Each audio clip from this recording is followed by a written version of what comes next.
बिस्मिल्लाहिर्रहमानिर्रहीम। सैयदना अबी हुरैरा रज़ियल्लाहु तआला अन्हु से रिवायत है कि नबी करीम अलैहिस्सलाम ने फरमाया कि जिस घर के अंदर कुरान पढ़ा जाता है वो अहले खाना के लिए कुशादा हो जाता है और उस घर के अंदर अल्लाह के फरिश्ते हाजिर होते हैं और उस घर को शैतान छोड़ के भाग जाता है और अल्लाह रब्बुल इज़्ज़त उस कुरान पढ़ने की वजह से उस घर के अंदर खैर व बरकत अता फरमाता है। आगे इसी हदीस के लफ्ज़ हैं कि नबी करीम अलैहिस्सलाम ने फरमाया कि जिस घर के अंदर कुरान नहीं पढ़ा जाता वो घर अहले खाना पे तंग हो जाता है और उस घर में फरिश्ते नहीं आते बल्कि शैतान बसेरा कर लेता है और उस घर से खैर व बरकत ख़त्म हो जाती है। अब एक चीज़ काबिल तवज्जो है कि हम कह रहे हैं कि कुरान पढ़ने की वजह से अहले खाना पे घर कुशादा होता है और कुरान न पढ़ने की वजह से वो तंग होता है। ये बात काबिल तवज्जो भी है और समझने वाली है।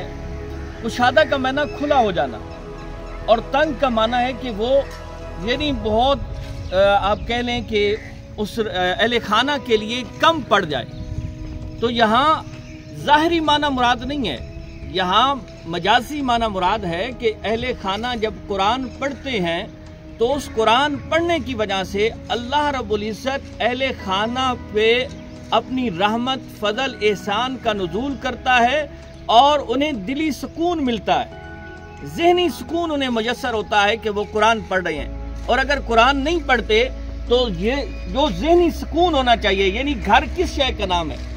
घर उस शय का नाम है कि जहां इंसान सुकून महसूस करता है।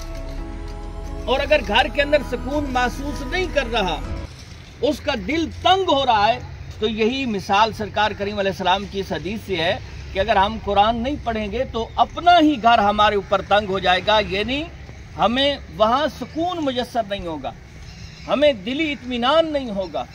अल्लाह रब्बुल इज़्ज़त हमें कुरान पढ़ने की, पढ़ के समझने की और समझ के अमल करने की तौफीक अता फरमाए। अस्सलामु अलैकुम।